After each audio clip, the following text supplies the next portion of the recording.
talk about the three things that are like on the dating profile for me. It's just like, those are the three things. Swipe right if you want to see more.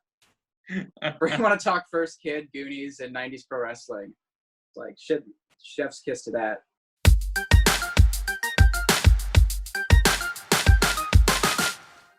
Hey everyone, welcome back to Brackit's Pop-Up Show. I'm your host, Matthew Robinson, and today I am joined by comedian Conrad Flynn. Conrad, thanks so much for being on the show today.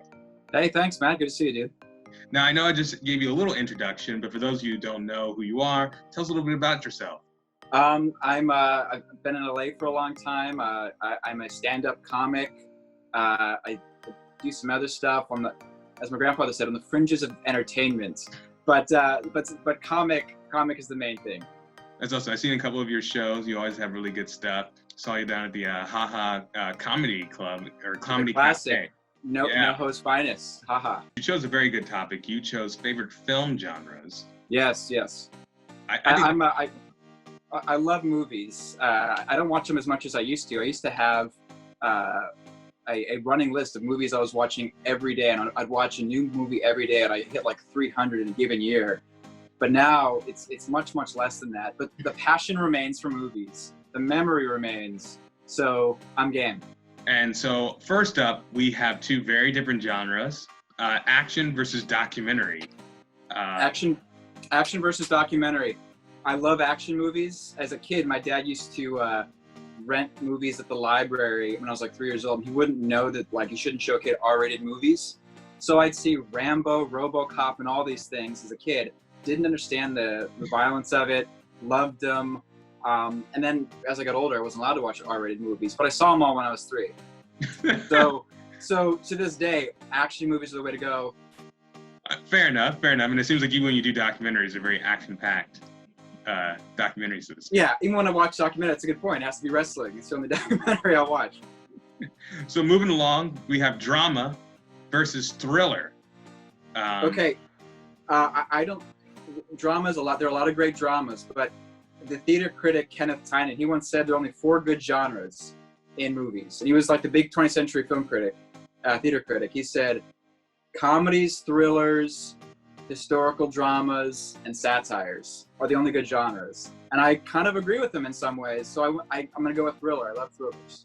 Nice. Okay, all right. I like that logic. I don't know if I agree with that quote, but I like that logic. I like when anyone's really knowledgeable and they're really, really reductive about stuff. Like when someone's seen everything and they're like, there are 10 good movies. I always want to hear that guy out. That's true. It's a very good opening sell. So to speak. Yeah. I've seen everything. There are 100 good movies. It's like I'll read his book, whereas the guy that says I like everything, that leads you down some cul-de-sacs. So now we have adventure taking on horror. Oh. With that one, I went with adventure. A friend recently recommended Texas Chainsaw Massacre to me, and I had actually never seen that. And it was kind of like a 70s Resident Evil video game. It's very minimalist, I guess, but I really enjoyed that. But I'm much more of an adventure guy. Adventure movies are the ticket to me. They're great. You might be the first person ever to describe Texas Chainsaw Massacre like a Resident Evil game, but I like actually oddly accurate. Oddly accurate, and made a bunch of people mad because of how backwards that is chronologically. It's like describing Star Wars as like it's like a certain kind of 90s sci-fi video game, but a movie. It's like, no, the games are inspired by that, not the other way. But yeah. Right. It's like Rogue Squadron, but there's a whole movie behind it. Yeah, I liked Rogue Squadron better than Star Wars the movie, which is also something I'd say. I'd say. We're gonna start a fight already in the comment section. Okay. Next we have comedy taking on sci-fi. I'm a comic. I got to go with comedy over sci-fi. Sci-fi has its moments. When you said Rogue Squadron, I was thinking of the N64 game. I wouldn't say that the movie's better than the other thing, but I'm gonna go with comedies over sci-fi. All right. Strong pick. Now we have the final 4, and in the West region, we have action movies going up against thriller movies, which can sometimes, of course, interweave with one another, but there is a distinct difference. What is the difference? I think action movies are. I just think of '80s action movies at first. I think of Stallone and Schwarzenegger versus a thriller is kind of, they build themselves as the thinking man's action movie, which isn't always true. But it's kind of it's more of a chin stroking. You know, Michael Douglas is seeing multiple women, kind of like that could also be an action movie. I'm actually, you know, that encompasses a lot of Hitchcock movies and stuff like that are more thriller than action. I'm actually going to go with thriller over action movies, but I love action movies. Fair enough. I track that. All right. I saw your eyes were briefly stunned. You were just like, wow, that was... I thought you were going to go with action. I mean, I've known you for many years now, and I thought you were going to go with action for sure over thriller. You almost had me wanting to go with action, but like... Can I actually switch my vote? No. Oh, okay. You have to own it now. You have to earn it. This is thriller. You know. I do love thrillers because it's like with thrillers you have, like you said, there's a lot of overlap, but it's like with like the Hunted Man movies, Mission Impossible, they're action movies, but they're also thrillers too. So it's like there's a ton of overlap, but thrillers are my cup of tea more so than action movies. You like a little suspense mixed in with your martial arts. Yeah, because you can have thrillers that are also drama movies. That's where you get the aforementioned Michael Douglas, like his genre of thriller, where it's like he's a man with too many lies he told. And, you know, he didn't necessarily go out to the gym a ton, but he's got himself in a jam, so... Fair enough. All right. On the East section, we now have comedy going up against adventure films, which I feel like, particularly in the 80s and 90s, were very interwoven. I feel like almost all adventure films had an element of comedy. Yeah, and that's my favorite kind of movies, the adventure comedy. As a kid, I loved the guy in the movie that's the sidekick that gets all the wisecracks. The guy that gets to say stuff like, they're coming now, or, you know... the guy that's essentially looking behind Indiana Jones's shoulder, saying the wisecracks, which you're right, is most 80s and 90s movies. I'm gonna stun you. Even though I'm a comic, I'm gonna go with adventure. Oh man! I'm gonna go with adventure movies. I really thought comedy was gonna win it all. No, well that's why, as Al Michaels says, that's why they play the games. That's why you gotta fill out the bracket. You think you know somebody, you think he's a comic. He's going to give comedy the thing. And then he takes adventure to the 8th seed. He's going to take the 8th seed to the finals. It happens. We had a episode recently on Star Wars where someone chose Bosk, because Bosk like went very far in their bracket because their kid loves Bosk, who was like a not even C-list, D-list character in Star Wars. It's a bounty hunter who shows up, looks like a dinosaur, like this lizard thing, has one line in the entire trilogy. But Bosk made it. That's great. You know? He's like the 99 New York Knicks without Patrick Ewing, where it's like everyone wrote out Boz. And all of a sudden just like, I'm here. There's a lot of 90s and in this episode. And I was thinking at the beginning, I wish 90s family movies could have been one of the genres, because that would have been the one that would have taken it for me. Because as a kid, my dad had a limo service back east. Yeah. And so when we'd go on these like big family drives, we'd watch movies on VHS in the back. And we saw every kids movie from the 1990s until like we got to the point we were watching the indie ones. Like we watched Soccer Dog. Oh yeah, I remember Soccer Dog. Soccer Dog and like Slappy and the Stinkers. Which both sound also like grunge. Was that bands. the Seal? Was that the Seal? Slappy and the Stinkers? I think so, yeah. Slappy and the Stinkers. And it started the kid from Little Rascals and stuff like that. Yes. I vividly remember, yeah.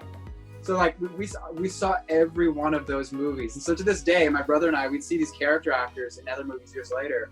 And we're like, to other people, he's the guy from 30-something. But we're like, that's the bad guy from First Kid. The guy that Sinbad has to take out at the end of it. Like we've seen every 90s family movie. So that's the bracket I want to see. It's like tier 1, Mighty Ducks. 8th C, Slapping the Stinkers. That's one I do. Oh my gosh, there's not enough First Kid references in the world. Well, I'm here to bring that.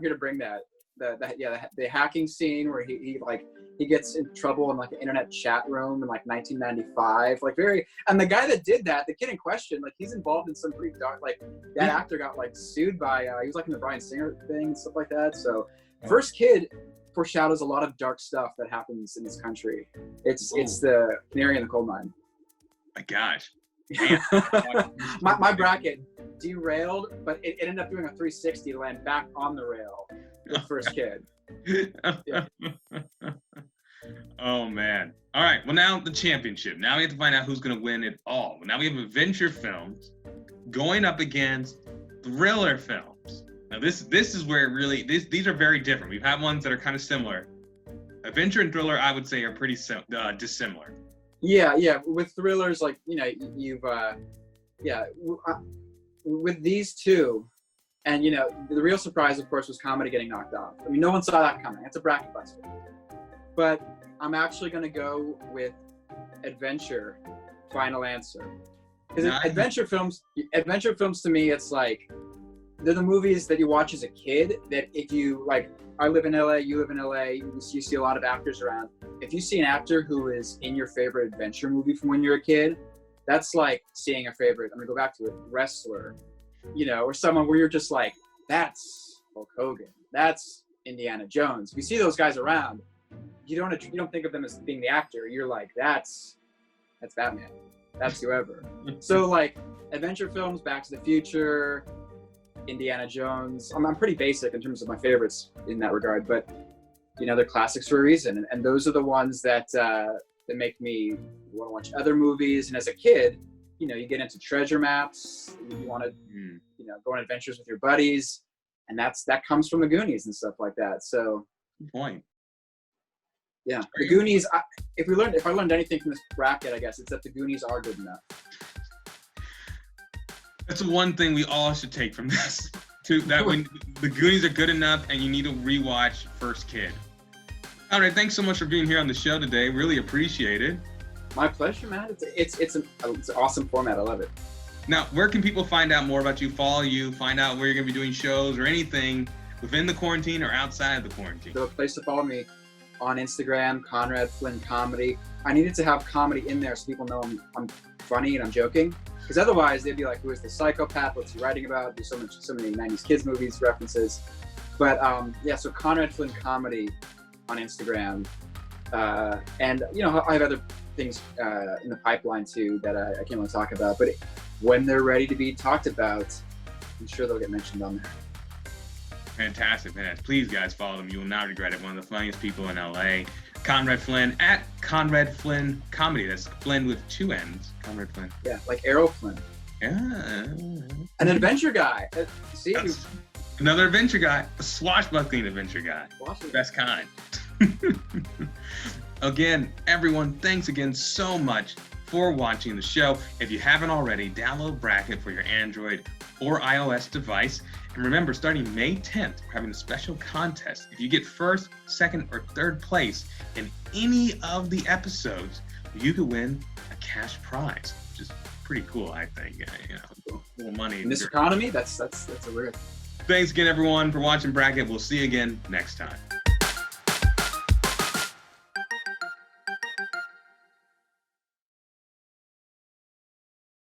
Let's be honest, Brackit has some pretty weird stuff that we show on our show.